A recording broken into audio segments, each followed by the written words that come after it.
আমরা তো গণতন্ত্র হচ্ছে আধুনিক মোবাইল রাষ্ট্র ব্যবস্থা গঠনের পথে এটা একটা যাত্রা। সেখানে প্রত্যেকেরই যাতে আত্মনিয়ন্ত্রণের অধিকার, প্রত্যেকের অধিকার থাকবে, আর নারী পুরুষ সমানভাবে তারা অধিকার ভোগ করবে। তাহলে এই মহিলা ফুটবল টুর্নামেন্ট বন্ধ করলো কারা? আপনারা সবাই জানেন। এগুলো কিসের আলামত? কত ভয়ঙ্কর আলামত আপনারা তৈরি করেছেন। আমরা এই বিষয়গুলোকে খুব একটা আমরা সমর্থন করি, আমরা মজার ভাষায় সমর্থন করতেছি। আস্তে আস্তে আস্তে আমরা সত্যিকার অর্থেই একটা গণতন্ত্রের যাতে চর্চা হয়, এই কারণে বললাম সরকার আর আধুনিক রাষ্ট্র পরিচালনার দায়িত্ব তো রাজনীতিবিদের।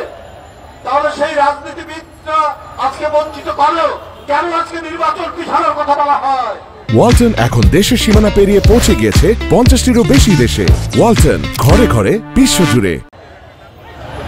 কেন বলা হয়, কেন ফেসবুকে লেখা হয় যে 5 বছর পর পর্যন্ত এই সরকার থাকুক? এগুলো কি উদ্দেশ্য প্রণোদিত তাহলে মনে হয়?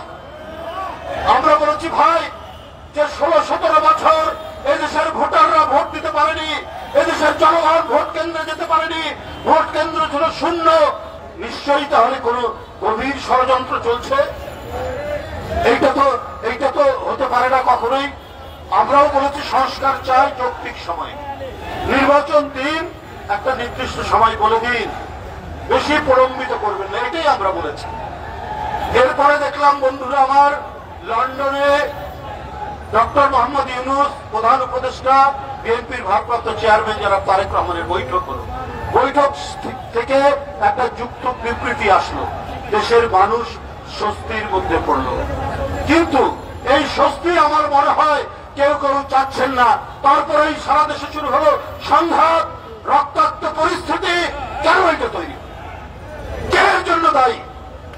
মিটফোর্ডে যে ঘটনা হয়েছে, সেই ঘটনা কি বিএনপি সেটাকে আশকারা দিয়েছে? সাথে সাথে বিএনপি নিন্দা জানিয়েছে, বলেছে যারা এটার সাথে জড়িত তাদেরকে বহিষ্কার করা, আজীবন বহিষ্কার। তাই করেছে, সাথে সাথে যারা সাথে সাথে করেছে। চেয়ারম্যানের বিবৃতি, মহাসচিবের বিবৃতি, সাথে সাথে নিন্দা জানিয়ে হয়েছে, বলেছে তাদেরকে দৃষ্টান্তমূলক শাস্তি দিতে হবে, তারা যেখানেই থাকুক, যে অবস্থায় থাকুক। বন্ধুরা আমার, এইটা ধারাবাহিক বলে যাওয়া হচ্ছে।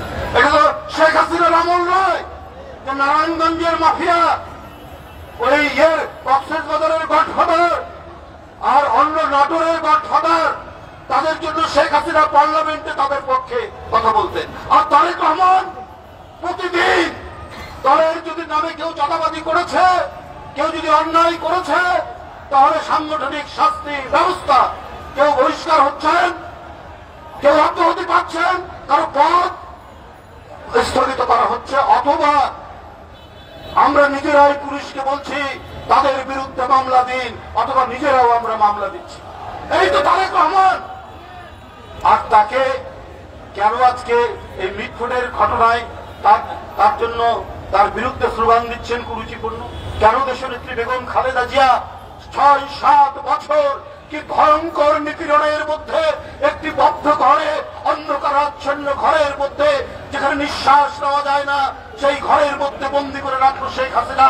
তার প্রতি গোটা জাতি, কোটি কোটি মানুষ যার প্রতি সহানুভূতিশীল, তার বিরুদ্ধে আপনারা কুরুচিপূর্ণ কথা বলছেন।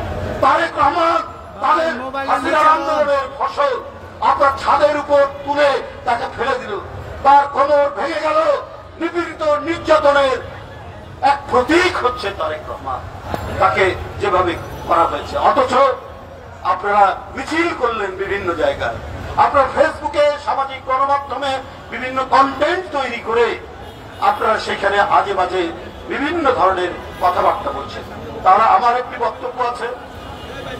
আপনার খুলনায় বিএনপির একজন যুবককে গুলি করে তার পায়ের রক কেটে দিলেন। পায়ের রক কাটে কারা? পায়ের রক কাটে কারা? তাহলে আমার কাছে ওই সমস্ত ভাইদেরকে বলে গেল, ওই সমস্ত ভাইদেরকে বলি, আরে কোথাও কোনো ঘটনা হলে, যে ঘটনা মিটফোর্ডের সামনে হৃদয় বিদারক ঘটনা ঘটেছে, তার জন্য তো সব সময় যে কোনো হত্যাকাণ্ড, রক্তপাত সরকারকে অভিযোগ করে। আপনার বললেন না, আইন শৃঙ্খলার জন্য দায়ী দায়িত্ব তো সরকারের, তাকে কিছু বললেন না, প্রশাসনকে কিছু বললেন না, মিছিল করছেন তারেক রহমানের বিরুদ্ধে, যিনি 17-18 বছর লন্ডনে রয়েছেন, যিনি নিজেই নিপীড়িত নির্যাতিত শেখ হাসিনার নামে, তার বিরুদ্ধে কথা বলছেন। আপনার চাঁদপুরের ইমামকে ছুরিকাহত করেছে কারা? হত্যার উদ্দেশ্যে। কক্সবাজারে আব্দুর রহিমকে একবারে প্রকাশ্য পেপারে আছে, আজকে দেখবেন যে জামাত নেতা খুন করেছে আব্দুর রহিমকে, বিএনপি নেতা।